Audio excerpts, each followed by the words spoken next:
Hi friends, இன்றைக்கி ஒரு சூப்பரான ஹேர் டை வீடியோ தாங்க பார்க்க போகிறோம். ஹேர் டை என்னுடைய ஹேரில் நான் உங்களுக்கு அப்ளை பண்ணி காட்டியிருக்கேன் பாருங்கள். எந்த அளவுக்கு ஒரு பிளாக் கலரை கொடுத்துருக்கு, அது மட்டும் இல்லை ஒரு நல்ல ஒரு ஷைனிங் இருக்குது பாருங்கள். ஏன் இந்த அளவுக்கு நமக்கு சூப்பராக ஒரு ரிசல்ட் கிடச்சிருக்கு அப்படின்றத நம்ம வீடியோக்குள்ளே போய் பார்க்கலாம். இந்த ஹேர் டையை நீங்கள் வாரத்துக்கு ஒரு டைம் மட்டும் அப்ளை பண்ணுங்கள். சூப்பராக நம்ம முடி சேஞ்ச் ஆயிரும். முக்கியமான ஒரு சில பொருள்களை வச்சு இந்த ஹேர் டையை நம்ம ப்ரிப்பேர் பண்ணியிருக்கோம். வாங்க இதை எப்படி ப்ரிப்பேர் பண்ணுறது அப்படின்றத பார்க்கலாம். இப்போ நம்ம ஹேர் டை ரெடி பண்ண போகிறோம். அதுக்கு இந்த மாதிரி ஒரு இரும்பு கடாய் எடுத்துக்கோங்க. இது இல்லைனாலும் நார்மலாக வேறு எதுவும் வடை சட்டி கூட நீங்கள் எடுத்துக்கலாம். நான் இரும்பு கடாய் எடுத்துக்கிட்டேன். இப்போ நம்ம ஸ்டவ் ஆன் பண்ணி விட்டுக்கலாம். இப்போ இதில் வந்து நம்ம என்ன சேர்க்க போகிறோம் அப்படின்னா நெல்லிக்காய் பொடி தான் சேர்க்க போகிறோம். நான் ஒரு 3 ஸ்பூன் அளவுக்கு நெல்லிக்காய் பொடி எடுத்துக்கிறேன்.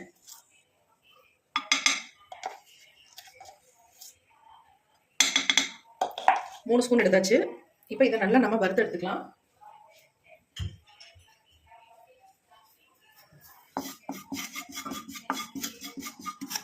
நல்லா கருப்பாக வர வரைக்கும் நம்ம வறுத்து எடுத்துக்கலாம். அது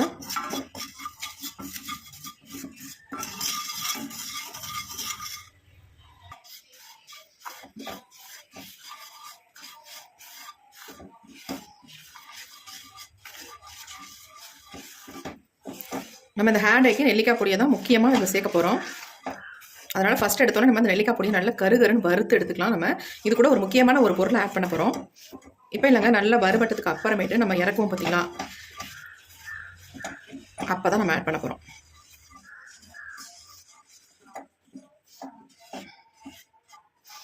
இரும்பு கடாயில் வறுத்தா இப்படி தான் ரொம்ப சீக்கிரம் நமக்கு வறுபட்டுரும்.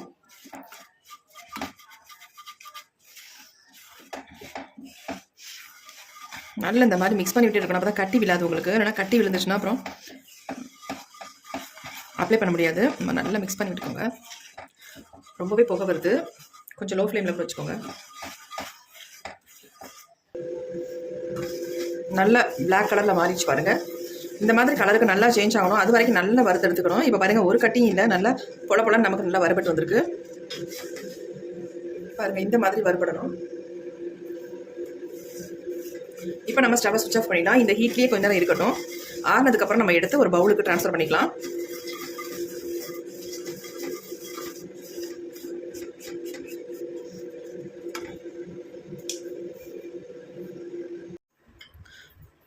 இப்போ நெல்லிக்காய் பொடி நல்லா ஆறிடுச்சு. நம்ம இந்த பவுலில் கொட்டிக்கலாம் எல்லாத்தையும்.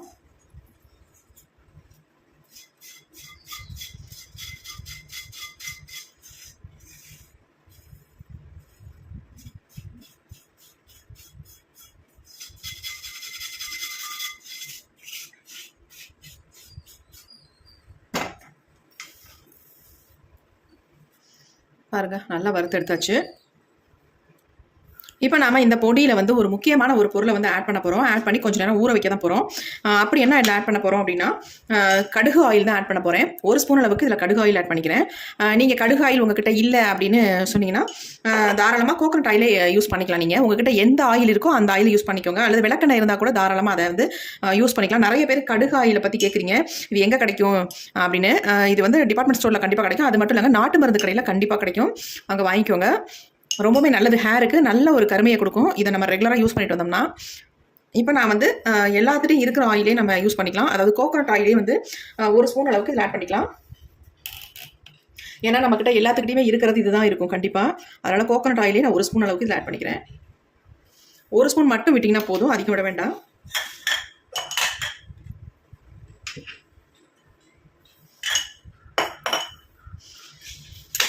விட்டுட்டு இதை நல்லா மிக்ஸ் பண்ணிக்கலாம்.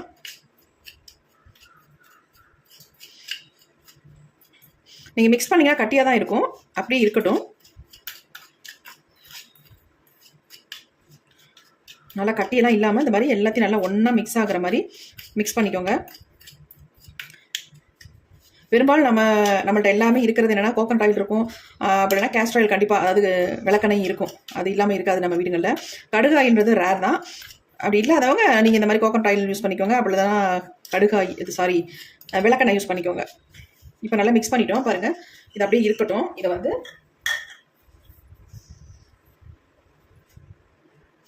சின்ன மூடி போட்டு இந்த மாதிரி மூடி வச்சிடலாம். இது அப்படியே இருக்கட்டும், அப்புறமே நம்ம யூஸ் பண்ணிக்கலாம். இப்போ நம்ம ஹேர் டைக்கு வேறு என்ன ரெடி பண்ணுறது அப்படின்றத பார்க்கலாம். அடுத்து இந்த மாதிரி ஒரு மிக்ஸி ஜார் ஒன்று எடுத்துக்கோங்க.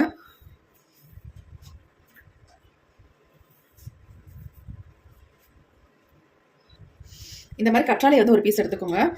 சைடில் உள்ள முள்ளெல்லாம் நம்ம கட் பண்ணிடலாம்.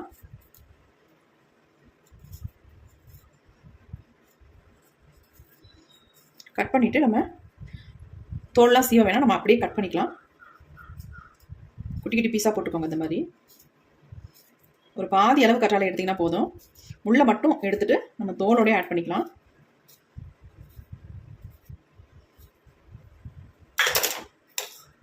பாருங்கள், இந்த அளவுக்கு ஆட் பண்ணிட்டேன்.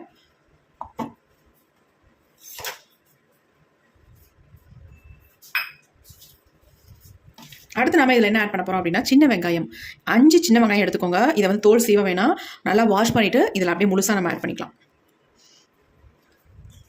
அடுத்து நம்ம இதில் வந்து ஆட் பண்ண போகிறது கற்பூரவள்ளி இலைகள். இந்த இலையை வந்து ஃப்ரெஷ்ஷான இலையாக எடுத்துக்கோங்க, நல்லா வாஷ் பண்ணிக்கோங்க. ஒரு 10 இலை இருக்கிற மாதிரி இதில் சேர்த்துக்கலாம். இலைகளை மட்டும் நம்ம இந்த மாதிரி கிள்ளி எடுத்துக்கலாம்.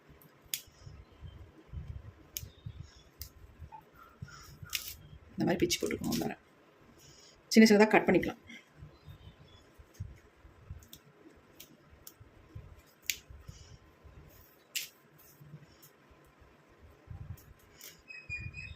ரொம்ப அதிகமாக சேர்க்க வேணாம், 10 இலைகள் இருக்கிற மாதிரி நீங்கள் ஆட் பண்ணிக்கிட்டீங்கன்னா போதும். இப்போ இது எல்லாமே ஆட் பண்ணியாச்சு. நம்ம இதில் வந்து தண்ணி வந்து ஒரு சொட்டு கூட ஆட் பண்ணக்கூடாது. இதை அப்படியே நல்லா நம்ம நைஸாக அரைச்சி எடுத்துக்கலாம். இப்போ நாம் இதை நல்லா அரைச்சி எடுத்துகிட்டு வந்துடலாம். இப்போ நம்ம அரைச்சி எடுத்துகிட்டு இருந்தாச்சு. பாருங்கள் எப்படி இருக்குது, நல்லா நைஸாக தான் அரைஞ்சிருக்கு. ஆனால் நம்ம வெங்காயம்லாம் சேர்த்ததுனால கொஞ்சம் திப்பி திப்பியாக இருக்குது பாருங்கள். இப்படி நம்ம ஆட் பண்ண முடியாது, அதனால் வந்து கொஞ்சம் வடிகட்டிக்கலாம். வடிகட்டி ஜூஸை மட்டும் நம்ம எடுத்துக்கலாம். இந்த மாதிரி ஒரு பவுல் எடுத்துக்கலாம். இல்லைன்னா ஃபில்ட்ரு வச்சு நல்லா இதை வந்து ஃபில்ட்ரு பண்ணிடலாம். இதில் கொஞ்சம் கூட தண்ணி சேர்த்துறாதீங்க.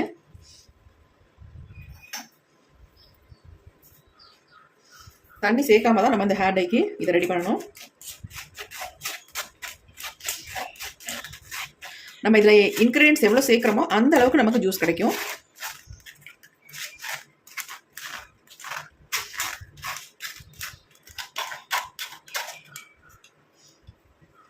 இதெல்லாம் உள்ள நல்லா வலிச்சு விட்டுக்கலாம்.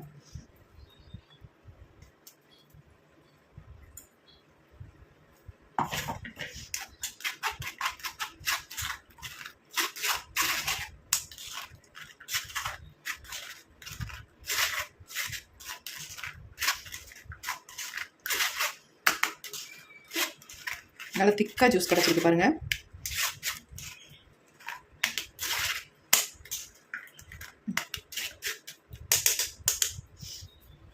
இந்த அளவுக்கு நமக்கு சக்கரை இருக்குது, அது வேண்டாம் நமக்கு. நம்ம ஜூஸ் ரெடி பண்ணிட்டோம். நல்லா திக்காக இருக்குது.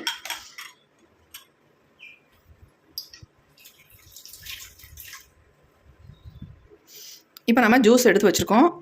இதுக்கு முன்னாடி நம்ம வந்து நெல்லிக்காய் பொடியை வந்து ஆயிலில் மிக்ஸ் பண்ணி வச்சுருக்கோம், அதுவும் இருக்குது. இப்போ 2 இருக்கட்டும். அடுத்து நம்ம இந்த மாதிரி ஒரு பவுல் எடுத்துக்கலாம். இப்போ நம்ம ஹேர் டை ப்ரிப்பேர் பண்ண போகிறோம். நம்ம ஹேருக்கு தகுந்தது மாதிரி இந்த பொடி எடுத்துக்கலாம். உங்களுக்கு எவ்வளோ தேவையோ அந்த அளவுக்கு எடுத்துக்கோங்க. நான் வந்து என்னுடைய ஹேருக்கு எவ்வளோ தேவையோ அந்த அளவுக்கு நான் எடுத்துக்கிறேன். 2 ஸ்பூன் தான். இது எல்லாமே எனக்கு தேவைப்படும், அதனால இந்த அளவுக்கு நான் எடுத்துக்கிட்டேன். இப்போ இதில் வந்து நம்ம எடுத்து வச்சுருக்க ஜூஸை வந்து கொஞ்சம் கொஞ்சமாக ஆட் பண்ணி நல்லா மிக்ஸ் பண்ணிக்கலாம். இந்த ஹேர் டை நீங்கள் வச்சுருந்தெல்லாம் அப்ளை பண்ணணும் அப்படின்றதெல்லாம் கிடையாதுங்க. நீங்கள் ரெடி பண்ண உடனே உங்கள் ஹேரில் நீங்கள் அப்ளை பண்ணிக்கலாம். சூப்பராக ரிசல்ட் தரும்.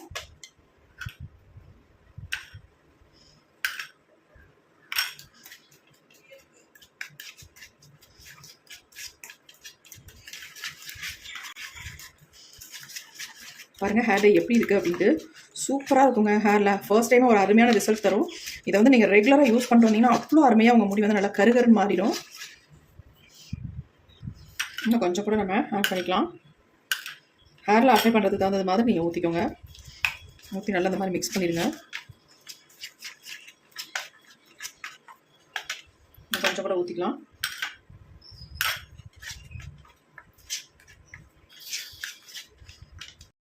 இப்போ பாருங்கள், நம்ம ஹேர் டை வந்து செம்மையாக ரெடி பண்ணியிருக்கோம். கன்சிஸ்டன்சிலாம் எப்படி இருக்குது பாருங்கள், நல்லா ஒரு திக்காக இருக்குது, பார்க்குறதுக்கே நல்லா இருக்குது பாருங்கள். நம்ம ஹேரில் செம்மையாக ஓட்டுங்க, அந்தளவுக்கு சூப்பரான ஹேர் டை. இதை வந்து நீங்கள் மாதத்துக்கு ஒரு தடவை நீங்கள் யூஸ் பண்ணால் போதும். ஆனால் ஸ்டார்டிங்கில் வந்து வாரத்துக்கு 2 டைம் நீங்கள் கண்டிப்பாக இதை யூஸ் பண்ணுங்கள். ரெகுலராக யூஸ் பண்ணிட்டு வரும்பொழுது தான் ஒரு நல்ல ரிசல்ட் நமக்கு கிடைக்கும். ஒரு டைம் யூஸ் பண்ணோன்னே நமக்கு முழுமையான ரிசல்ட் கிடைக்காது, ஆனால் ஓரளவுக்கு கண்டிப்பாக சேஞ்ச் ஆகிருக்கும். நீங்கள் அப்ளை பண்ணி பார்த்தீங்கன்னா தான் உங்களுக்கு கண்டிப்பாக தெரியும். இது கூட வந்து நம்ம அவரி பொடியை ஆட் பண்ணிவிட்டு நம்ம ஹேரில் அப்ளை பண்ண போகிறோம். உங்களுக்கு தேவைப்பட்டால் மட்டும் நீங்கள் அவரி பொடியை ஆட் பண்ணி உங்கள் ஹேரில் அப்ளை பண்ணிக்கோங்க. எனக்கு தேவைன்றதுனால நான் இதில் வந்து அவரி பொடியை ஆட் பண்ணிக்கிறேன். ஆட் பண்ணிட்டு நம்ம இதில் எதுவுமே சேர்க்கறதுக்கு வேண்டாம். அப்படியே உங்களுக்கு ரொம்ப திக்கான கன்சிஸ்டன்சியில் இருக்குது அப்படின்னு நினச்சிங்கன்னா ஆஃப் லெமன் எடுத்து நல்லா பிழிஞ்சு விட்டுட்டு அதுக்கப்புறமேட்டு இந்த மாதிரி நல்லா மிக்ஸ் பண்ணிடுங்க. மிக்ஸ் பண்ணிவிட்டு உங்கள் ஹேரில் அப்ளை பண்ணிக்கோங்க. நான் இதை கொஞ்சமாக கையில் எடுத்து காட்டுறேன் பாருங்கள் எப்படி இருக்குது அப்படின்ட்டு. கலர் எப்படி இருக்குது பாருங்கள், நல்லா ஒரு டார்க் கலர் இருக்குது. நான் கொஞ்சமாக கையில் தொடுறதுக்கே என் கையில் வந்து அந்தளவுக்கு நல்லா பிடிச்சிக்குது கலரு. பாருங்கள், நான் வெறும் கையை நல்லா உதறிட்டு கையை காட்டுறேன். ஆனால் பாருங்கள் என் கையில் எந்த அளவுக்கு ஒட்டியிருக்கு அப்படின்ட்டு. சூப்பராக இருக்குது, அருமையான ரிசல்ட்டும் கொடுக்கும். பாருங்கள் எந்த அளவுக்கு நல்லா கருகருன்னு சேஞ்ச் ஆகிருக்கு பாருங்கள். கை நல்ல கலர் வந்து பிடிச்சிருக்கு. என் கையில் கொஞ்சோண்டு நான் அப்ளை பண்ணி காட்டுறேன் பாருங்கள் எப்படி இருக்குது அப்படின்ட்டு. இந்த மாதிரி தான் இருக்கும். நம்ம ஹேரில் அப்ளை பண்ணாலும் நல்லா 3 ஹவர்ஸ் விட்டுட்டு அதுக்கப்புறம் வாஷ் பண்ணிங்கன்னா சொல்லவே முடியாது, அந்தளவுக்கு நல்ல ஒரு கருமை நிறத்தை நமக்கு கொடுக்கும். இதை வந்து ரெகுலராக ஃபாலோ பண்ணோம்னா சூப்பர் ரிசல்ட் நமக்கு கிடைக்குங்க. இப்போ இந்த ஹேர் டை என்னுடைய ஹேரில் நான் உங்களுக்கு அப்ளை பண்ணி காட்டுறேன். வாங்க இதை எப்படி அப்ளை பண்ணுறது அப்படின்றத பார்க்கலாம்.